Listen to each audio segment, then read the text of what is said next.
Welcome to the GSMC Business News Podcast, the show dedicated to keeping you up to date on all things concerning business, technology, and the stock market. Get a head start on the day as we keep you updated on the latest goings-on Wall Street, money, jobs, and technology. If you're looking for a podcast to keep you informed and ahead of the game in business, the GSMC Business News Podcast has you covered.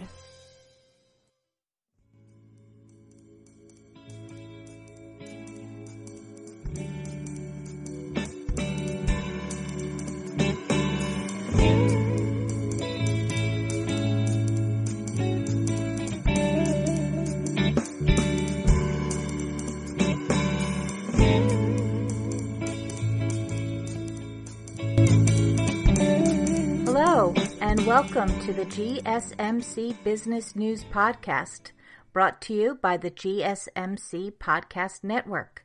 I'm your host, Paula DuPont, and today we have a number of topics to cover, not the least of which is the Supreme Court's landmark ruling about civil rights law protecting gay and transgender workers from workplace discrimination. So that was a big event that happened today, and we're going to talk about that more in a moment. We're also going to talk about the shape of the economy recovery curve.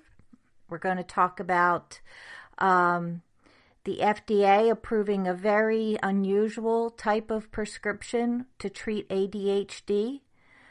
We're going to talk about T-Mobile's network outage, food delivery, and some of the issues that the grocery store industry is facing because of food delivery right now in the pandemic. And we're also going to talk about Starbucks and its response to Black Lives Matter. So quite a bit of diverse topics. We're going to get to that in just a moment. I don't often speak to Supreme Court decisions in this business news podcast, mostly because they don't typically relate to business news. However, today, with the civil rights law decision by the Supreme Court that actually was made on Monday, June 15th, the Supreme Court had approved that the civil rights law protects gay and transgender workers from workplace discrimination. Now, this was a major coup for the LGBT community, and it's different from other legislation that has been considered by the Supreme Court in terms of the LGBT community. For one thing, this is about what the civil rights law was about, and it relates to that rather than on individual rights. And we'll talk about that a little bit more in a minute. But Justice Neil Gorsuch, who wrote the majority opinion on the Supreme Court ruling, said, "An employer who fires an individual merely for being gay or transgender defies the law." So that was pretty strong language there. And it seemed that with a 6-3 ruling, there was pretty good support for this decision. The opinion had, as I said, 2 dissents, and it spanned 168 pages, and it touched on a lot of different aspects of the issue at hand of being fired for being gay or transgender.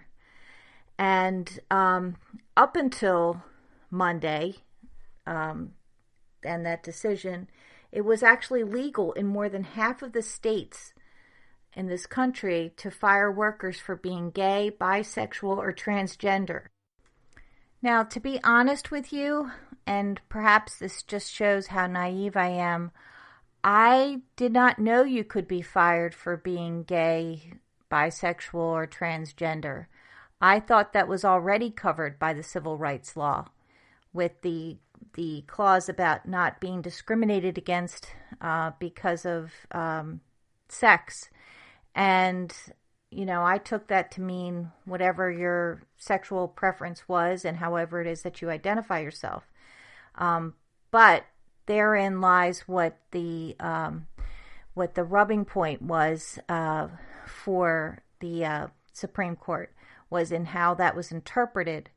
And obviously the majority felt that does cover anyone who, no matter who that they love or prefer, and however they identify themselves. Others who dissented, like Justice Alito, says that wasn't meant to be the interpretation, and that that was more about deciding, that you couldn't be discriminated against for being a man or a woman.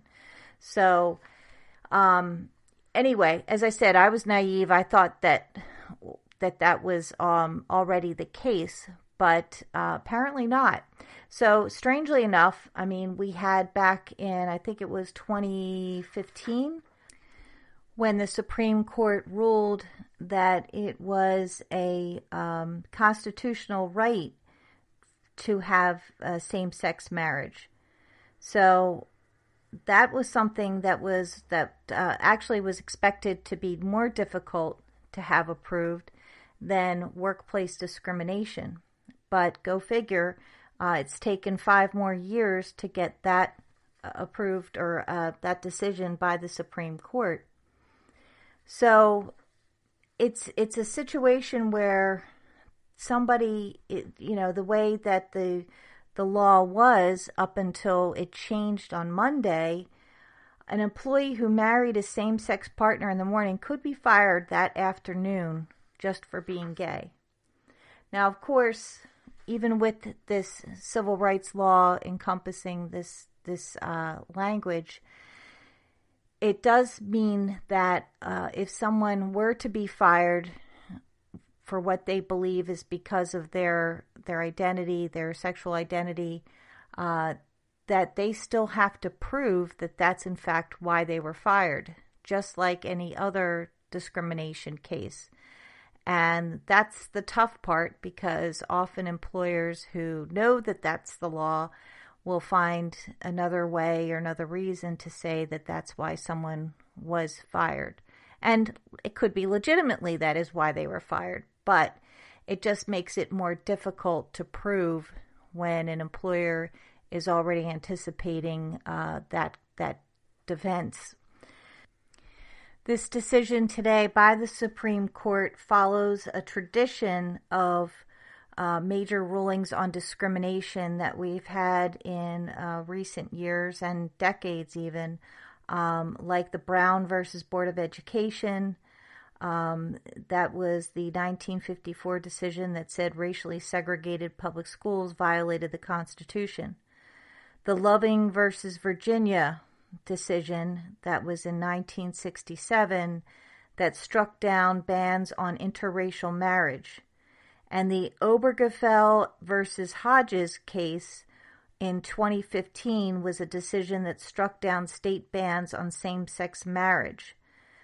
The differences between those different decisions and the one made on Monday is that those were about constitutional rights, whereas the decision about workplace discrimination goes to the civil rights law. Actually, more specifically, the justices were deciding on the meaning of a statute of Title VII of the Civil Rights Act of 1964, and that is the one which bars employment discrimination based on race, religion, national origin, and sex.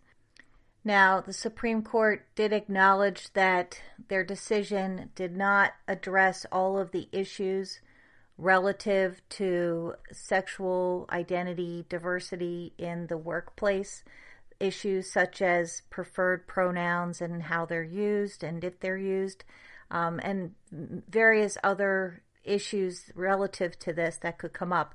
But those will be addressed, or likely will be addressed, in further decisions down the line. So we are going to take a quick commercial break, and when we come back, we're going to switch gears and talk about the V-shaped recovery.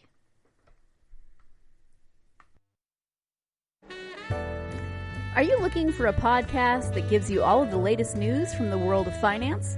Then check out the GSMC Financial News Podcast. We'll delve into the ups and downs of the stock market, changes in the economy, and news from the world of real estate and technology. From breaking news on the New York Stock Exchange, NASDAQ, or the overseas market, to updates on the bond market, if there's money to be made, we'll cover it on the GSMC Financial News Podcast.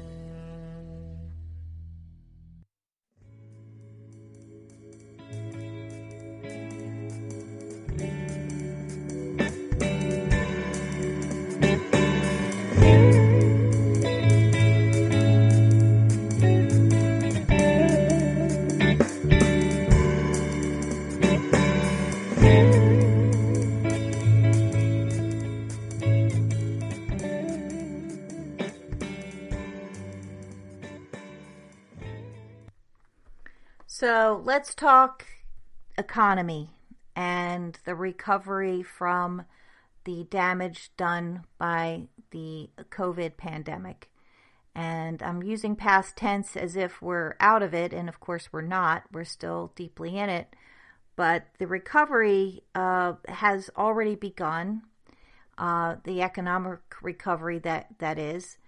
And it, depending on what day you look at the news stories, one day the experts are optimistic and feel that we are already beginning a steep curve of a recovery, as in a V-shaped curve, which is what many thought would happen right from the get-go.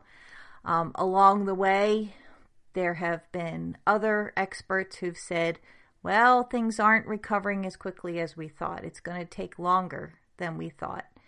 And, the unemployment statistics have been staggering, and that has dampened some optimism about the shape of the curve of this recovery. However, I saw an article today that offers more reason to believe that we will in fact have a V-shaped curve for our recovery. And it's basically going on the idea that in early June, we are starting to recapture some of the collapse that occurred when most of the country had locked down because of the coronavirus. So basically, up until the end of May, and probably April is when we had the biggest impact in terms of consumer spending, the joblessness rate, and several other factors. So one of the reasons why things might be looking up is that in April, where we saw retail sales collapse by 16%, which was the biggest one-month drop on record, we're expecting that when the government releases reports on May sales data, which is expected shortly this week, that it's expected that a 7.9% jump will be reflected in May's numbers, which would be recouping 40% of April's drop. So we'll have to see how that turns out, but the experts are expecting to have much better numbers for May. Department store sales in the week that ended June 10th were above what they were a year ago, according to Factus, which is an analyzing firm that analyzes debit and credit card transactions. Groceries, discount, variety, and general merchandise store sales all recorded sales above year-ago levels. Restaurants and hotels were down, but not as much as they were in April. One expert economist had said that she was not too surprised to see what looks like a considerable pickup from the deeply depressed April numbers, but she also thinks the pace of recovery is going to slow down after the businesses that can easily reopen do so. And we're seeing that in other areas as well already, where there's been a surge for restaurants opening up in states where they've just gotten to that phase where they can have outside dining, and sales are actually quite high. But then you have on the other end of it, there are some states or restaurants and stores in certain states that had opened early and are now beginning to see a resurgence of the virus. They are considering closing again. Well, perhaps not so much the restaurants as the states kind of pulling back the rules on that. Nothing definitive yet, but it's something that's being considered. So that may also have an impact. Of course, another major factor that affects the pace of the recovery of the economy is the employment situation. And as you know, it's been pretty dismal for the past couple of months. And it's the labor market in a way is a wild card in this, because many economists did expect and reported and reacted to the unemployment numbers for the month of May. However, they did not take into consideration the millions of job gainers that also happened in May, which made the net employment rate rise. So that actually was a pretty good thing. And it's hard to say as we move forward, as more people continue to go back to work. Yet at the same time, you have businesses closing because they can't make it in this new world order. So it's a little difficult to predict, but I think a lot of economists are still expecting that unemployment, that we should be coming out of where we were in April. And the federal officials actually put unemployment at 9.3% in the fourth quarter this year, which is about as high as it was back in the 2007 to 2009 recession. The gross domestic product would be down 6.5% from earlier this year. So that's a little more optimistic than what had been predicted before, where it was still thought that we would have double-digit unemployment by the end of the year. So that hopefully they're right about that in the 9.3%. Economists at Goldman Sachs estimate that consumer spending now stands at 90% of the pre-pandemic level, which is up from 74% at the bottom in mid-April. And manufacturing exports stabilized in May. So again, some other positive signs. And again, the information that I'm talking about, I drew from an article in the Wall Street Journal that appeared on June 16th. So V-shape, L-shape, U-shape, I guess we're figuring it out as we go along. But today, anyway, there's a lot of support around the idea of a V-shape, which would be the most preferable for all of us. Well, we're going to take another break, and when we come back, we're going to talk about the T-Mobile network outage that occurred late in the day on June 15th.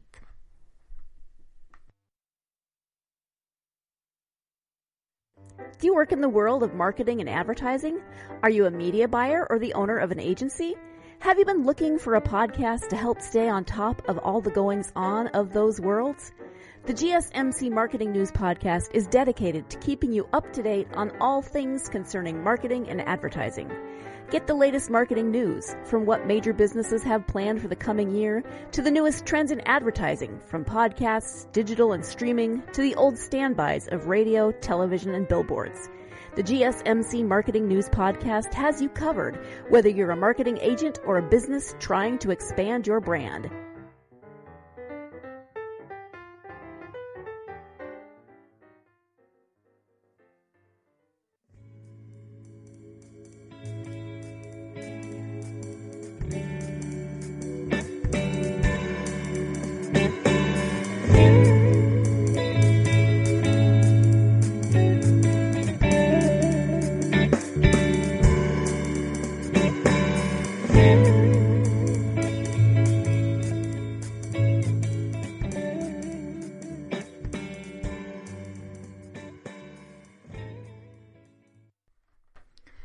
So I don't usually get an opportunity to report on business news that is still currently happening, and that is the case actually with the T-Mobile outage that's going on right now as of late day, June 15th.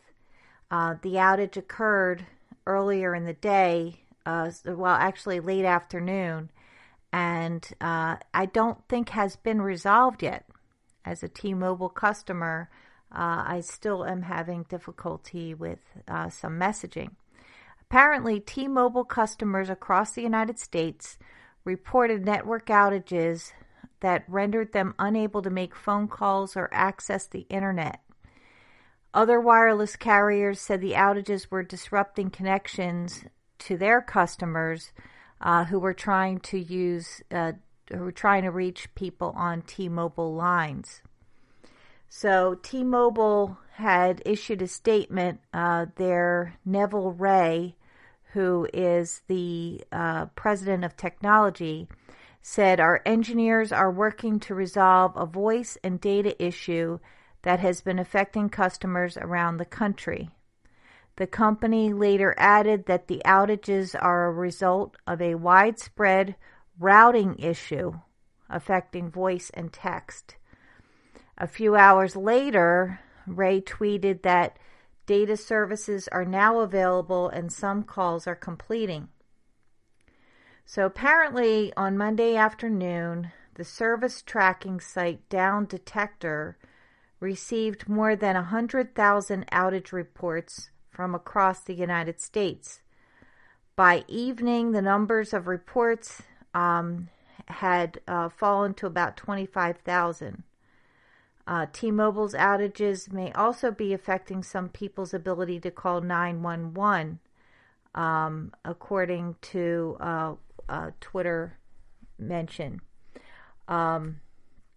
In that case, or actually T-Mobile has been suggesting that customers use third-party calling apps such as FaceTime, WhatsApp, and Signal, which can work over a Wi-Fi network.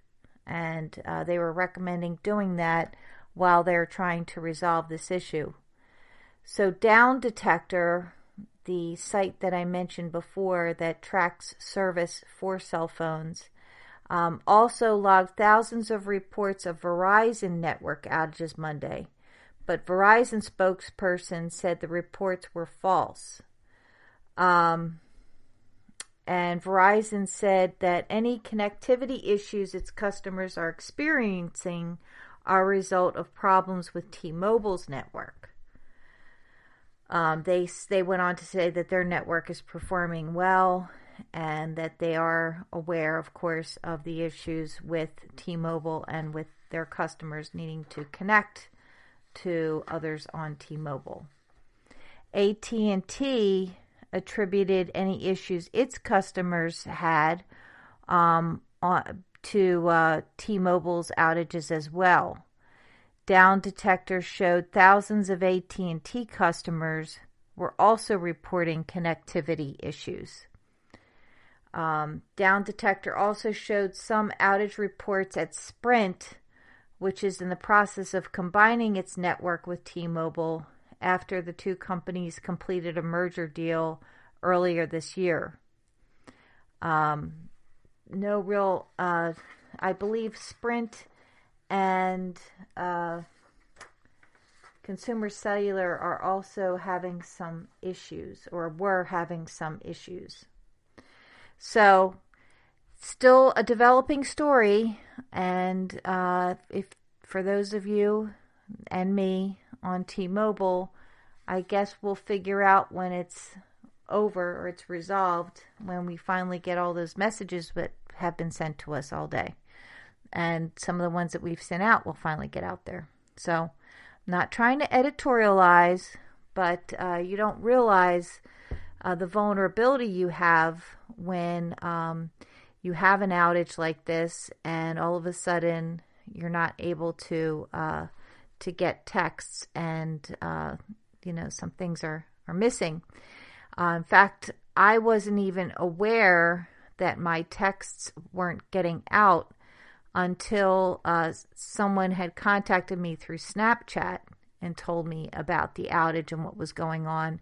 And at first they thought it was their own phone having issues or their own service, when in fact it obviously was affecting anyone on the T-Mobile network.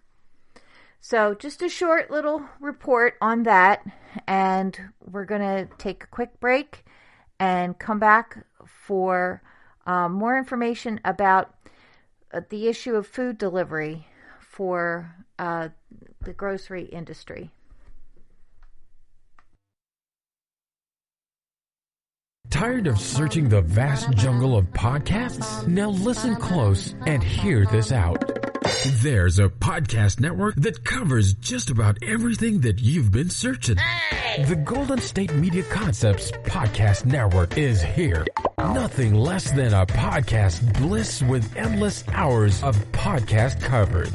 From news, sports, music, fashion, cooking, entertainment, fantasy, football, and so much more. So stop lurking around and go straight out to the Golden State Media Concepts Podcast Network. Guaranteed to fill that podcast itch. Whatever it may be. Visit us at www.gsmcpodcast.com. Follow us on Facebook and Twitter, and download us on iTunes, SoundCloud, and Google Play.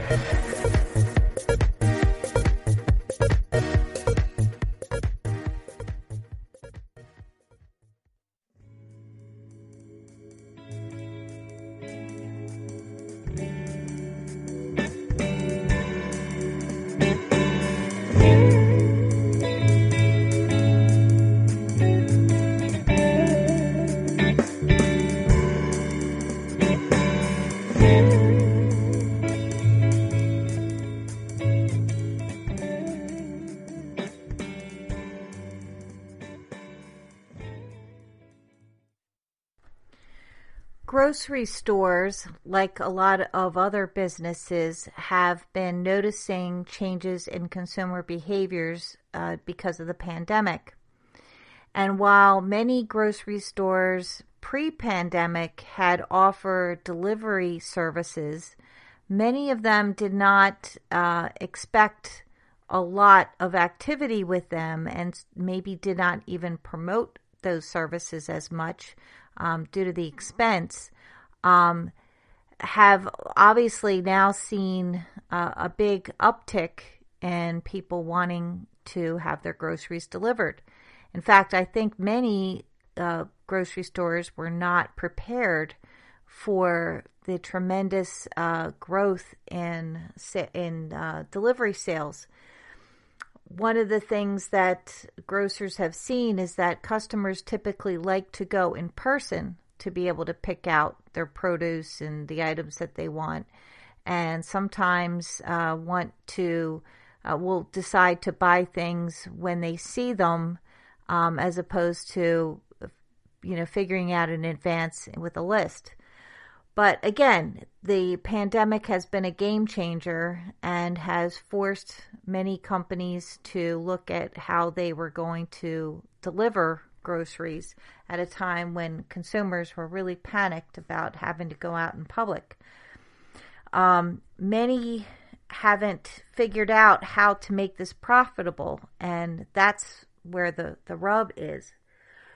Retailers have modified their operations to manage the jump in delivery demand. by hiring thousands of additional workers and devoting some stores just to fulfilling online orders. But that is expensive. It's pushing up costs that do eat into the margin of the business. And this is obviously something that restaurants are seeing as well. I recently reported in a podcast about the impact of some of the delivery apps have had on restaurants and the costly charges that they put on top of the customers' orders, which can pretty much eat up anything left in the margin of menu sales. So same thing happening in the grocery industry, but much more vital service needed, and again, probably many grocers weren't really fully prepared for what was going to happen. Grocers had been slower than other retailers to offer delivery because they had concluded, as I said before, that customers typically like buying their food in person. Customers, however, have flocked to grocery delivery since the pandemic started, and many experience cancellations, outages, and delays. I can attest to that. I had things in my cart. I think I still have them in my shopping cart, saying, "Oh, if you want to go ahead and order, you can," but then you face the options for a delivery window, and they may tell you there is no delivery window, or they're all taken up that day. So I don't know. I guess there's probably some magic time of the day that you can get online and place your order. But either way, I did venture out in the grocery store because I had to, and probably other people are in that same boat as well. So getting back to the cancellations and outages, many stores saw that they needed to step up their efforts in trying to get orders out more timely. And Whole Foods had converted 6 stores in New York, Chicago, and other cities to deliver-only service. And Kroger Company redeployed in-store employees to handle delivery and pickup. So you have, some businesses are really adapting. And now, interestingly, it seems that although businesses are opening up throughout the country and people are a little more able to get out of their homes and actually go to the stores, delivery still remains popular with consumers. And some are saying that they will probably continue using that service to some degree even after any restrictions are lifted in terms of shopping. Online grocery sales rose 65% to $6.6 billion in May from March. And that's according to Brick Meets Click firm, the research firm. About 43 million customers shopped online last month, up from 39.5 million in March. Now, one of the popular companies that is doing deliveries that you probably have heard of is Instacart. Instacart's chief business officer said recently that he thought the grocery business had moved further into e-commerce since the pandemic started than he had expected, that he expected over the next 5 years. And he thinks that this is going to be a way of the future, with more people going to Instacart to get their groceries. And because of that, Instacart's done really well. I mean, it's been a company that has been performing real well anyway, but their order volume has increased 5-fold since March. and the company recorded a profit in April for the first time, for the first month ever, actually. And they expect that it's going to continue to increase. It's a venture capital-backed company, and it's now doing most of its orders within a day. And they have added more than 300,000 what they call shoppers, and that's their term for people who go and pick up items at the grocery store and deliver them to customers. Instacart plans to recruit an additional 250,000 to do that type of shopping. It also increased its customer service team to nearly 20,000 from 1,200 in March. I'm surprised I don't have them as one of the names of companies that's doing hiring. I try to keep a list, and from time to time on this podcast, we'll mention all the different large companies that are hiring. So we'll have to note Instacart's one of them. However, many retailers say they remain wary of the added costs that are associated with delivery. And although it has helped them to increase sales. Weis Markets, for instance, which is a grocery retailer mostly in the Northeast part of the United States, they expect online sales to climb and will make more investments in refrigeration, delivery trucks, and technology. They expect that the expansion will increase their labor costs, and that could, hurt their overall margins. The chain is trying to lower their expenses by building smaller warehouses or turning some locations into quote-unquote dark stores that exclusively manage delivery and pickup orders. And there are other companies that are doing the same kind of thing as well.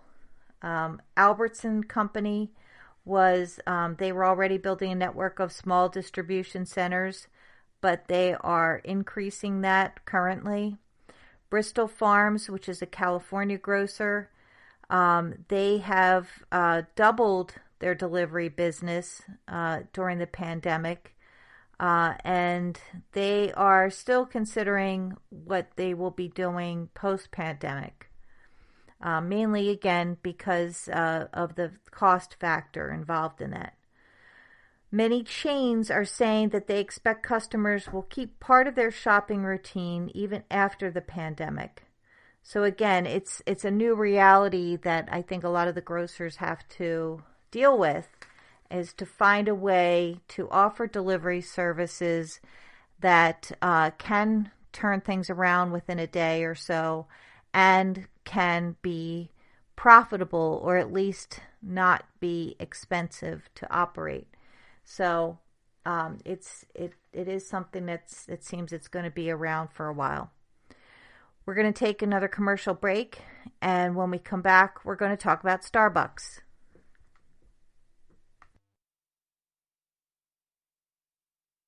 Are you tired of the same old news? Are you sick of the seemingly endless political spin and negativity? The GSMC America Still Beautiful podcast is a weekly news podcast covering all the top positive and uplifting news stories.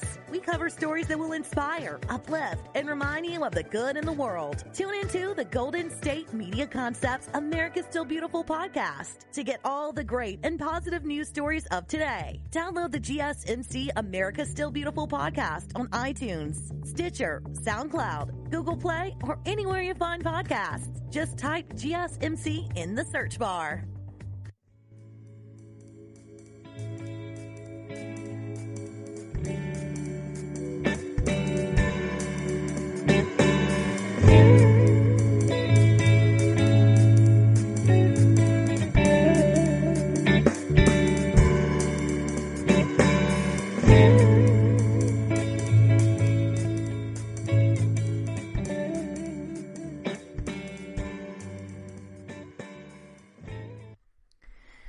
So in the days that followed the George Floyd killing, We saw a lot of business-related stories about how businesses were either impacted by protests and some of the rioting and looting that went along with some of those bigger protests, not related to those who are protesting, but separately, obviously, those who took advantage of the situation.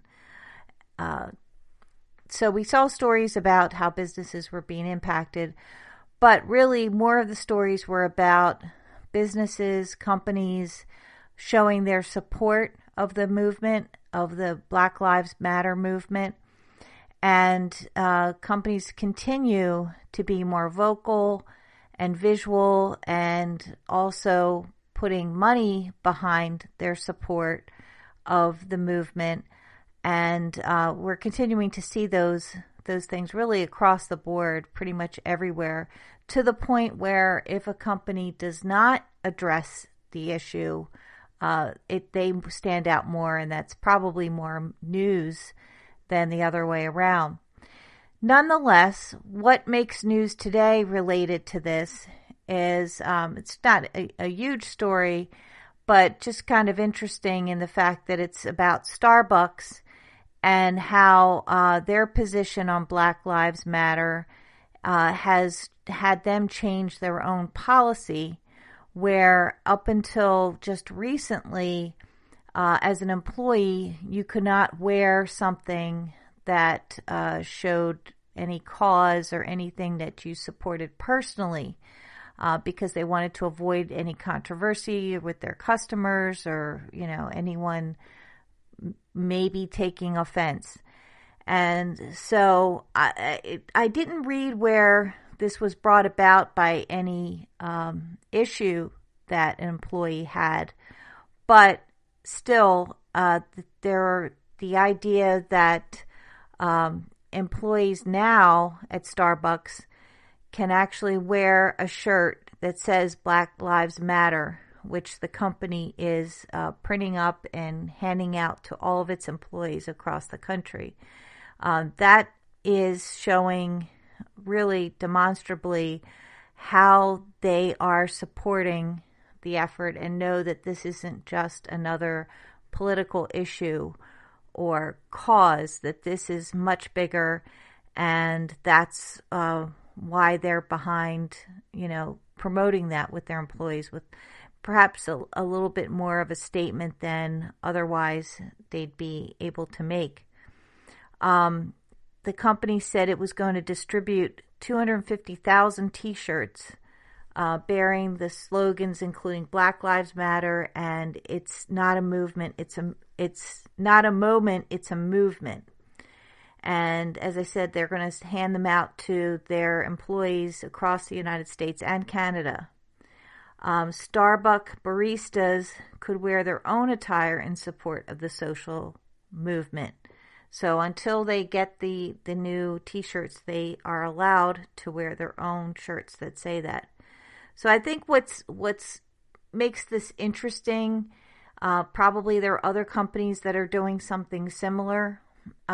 It's just the fact that Starbucks has, been in the eye of the storm before because of how it handled some situations in the past with Black customers who were in their store and didn't buy anything, and they were asked to leave, or the police were asked to come and ask to make them leave. And that wasn't that long ago. It was only in the past year or two. And, that, of course, caused a big outrage among the in the community, and really forced Starbucks to take a good hard look at its sensitivity and its approach to customers of any kind.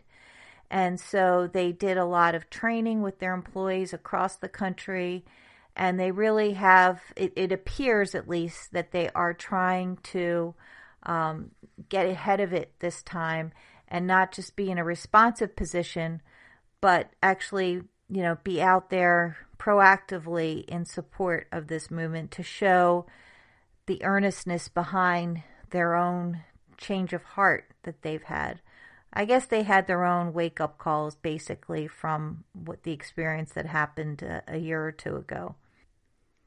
Like a lot of companies, Starbucks is looking to devote more attention and funding to increasing diversity and tolerance within their workplaces. Like Starbucks, many companies are also wrestling with how to allow employees to express themselves without potentially alienating some customers. Earlier last week, Starbucks told employees that the company had a long-standing policy against buttons or pins that advocate for a political, religious, or personal issue. Now, obviously, they've reversed that decision, and some Starbucks employees not being able, for some of them who are not able to wear personal displays of their support for the issues of racial injustice, it was upsetting to them. And Starbucks has in the past given things like gay pride pins that employees could wear during the month of June. Starbucks also said in a memo recently that they were discussing how to further support Black leaders. So going beyond doing just the T-shirt effort. On last Wednesday, Starbucks said it expected lost sales due to the pandemic would cause revenue to decline by $3 billion to perhaps $3.2 billion in its current third quarter.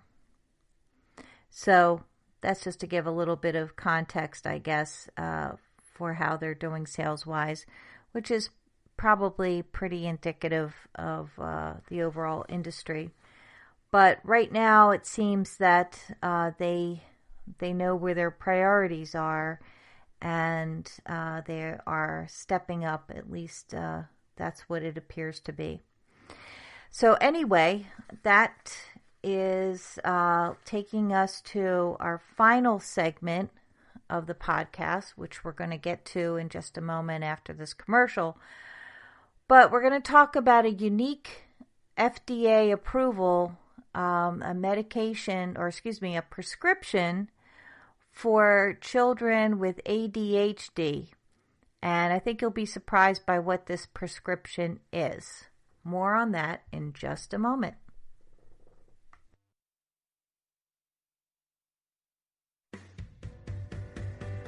The Golden State Media Concepts Travel Podcast, the show that gives you advice on everything travel. We explore places you've always wanted to go, as well as giving tips for traveling in those places. We'll give you advice on the best sites for travel tips, information, and discounts. Join us as we travel the world, explore cultures, and meet new people. The Golden State Media Concepts Travel Podcast has got you covered. Download the GSMC Travel Podcast on iTunes, Stitcher, SoundCloud, Google Play, or anywhere you find podcasts. Just type GSMC in the search bar.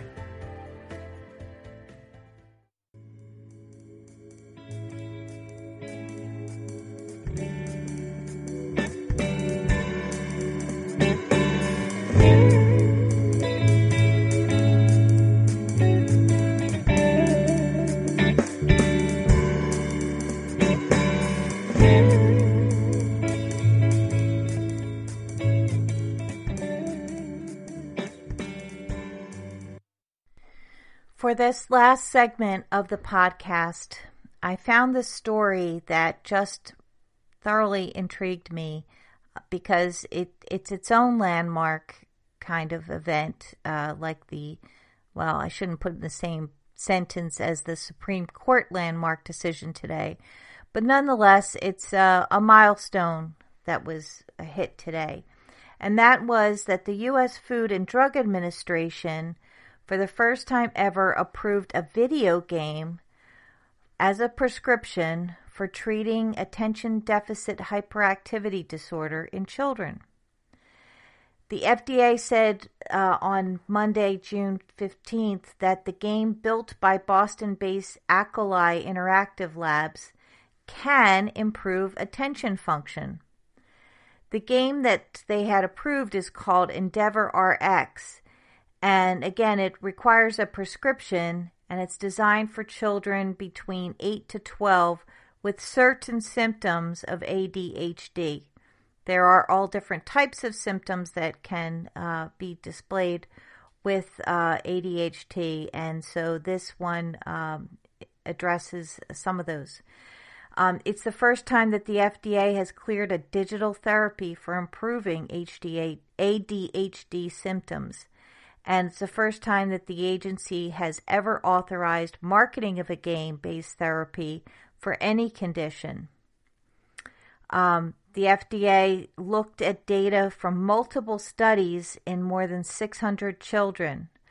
A video game shows a character traveling a race course-like path in a hoverboard. Sensory and motor tasks are designed to help the player improve cognitive functioning. And this landmark decision from the Food and Drug Administration authorizes doctors to prescribe the iPhone and iPad game for kids between ages 8 and 12 after it had underwent 7 years of clinical trials that studied over 600 children to figure out whether a game could actually make a difference. According to the company's favorite of the 5 studies, the answer was yes. 1/3 of kids treated no longer had a measurable attention deficit on at least one measure of objective attention after playing the game, which is kind of an obstacle dodging, target collecting game. So if they played this game for 25 minutes a day, 5 days a week for 4 weeks, that was what the prescription called for. Improvements in ADHD impairments following a month of treatment with Endeavor RX were maintained for up to a month, the company cites, with the most common side effects being frustration and headache, seemingly mild compared to traditional drugs, as you'd hope from so-called virtual medicine. And I wasn't trying to be glib before when I was laughing a little bit talking about the side effects, but it just kind of struck me that with the side effects of this video game being frustration and headaches, that that could be said of pretty much anyone playing a video game, or maybe even any game for that matter, that would be a side effect. And or maybe in general, having frustration and headache is a side effect of something. We just don't know what I could blame it on.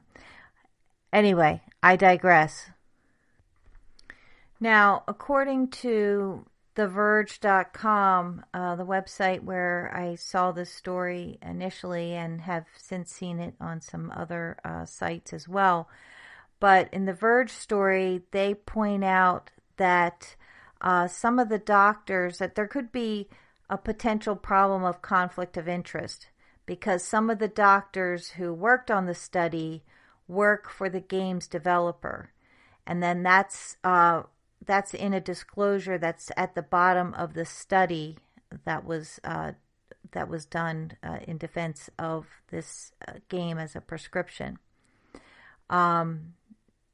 The company said that this game, it's one more treatment to potentially try, and it's pretty exciting to see an idea we've followed for years make it this far. In 2014, we wrote how this video game might be the future of ADHD and Alzheimer's treatment, which I think is kind of interesting because that's the only mention of Alzheimer's treatment or this game being used for that, which I would like to hear more about at some point. And in 2017, we explored how prescription video games may be the future of medicine. So, it's interesting that there could be a whole future out there where video games might be able to be used. And if they're saying that they looked at it in terms of Alzheimer's treatment, I guess it's something that is perhaps targeted more for neurological issues. That's just me saying that, but it's not going to be a substitute for insulin. Let's just say that for someone who's diabetic. It looks like the launch of Endeavor RX happened earlier back in April, allowing some families to participate in the study and try out the video game. However, it's not clear at this time when it will be widely available for anyone who would qualify for that, the 8 to 12-year-olds with certain components of ADHD. So this sounds like something that we definitely need some more details on, and probably need to better understand the relationship of the doctors involved in the study. However, if the FDA approved it, they evidently saw sufficient evidence that this is effective in treating forms of ADHD. And, it sounds to me like a really good solution, because attention is the primary issue, obviously, with attention deficit disorder.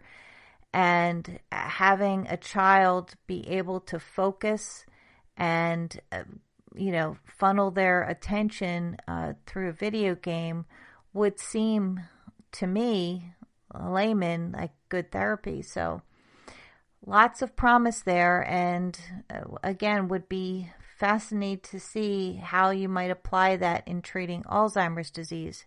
So hopefully we'll see more stories to get more info on that.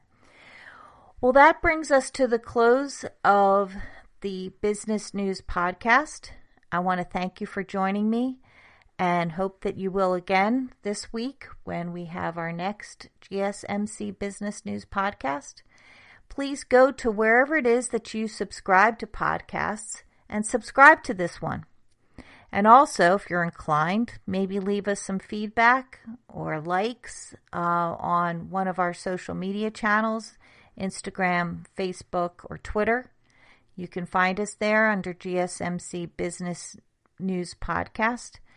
And again, thanks for joining me today, and we'll see you the next time. Take care.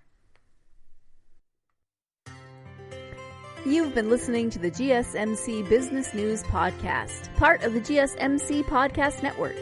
You can find this show and others like it at gsmcpodcast.com. Download our podcast on Apple Podcasts, Stitcher, SoundCloud, and Google Play.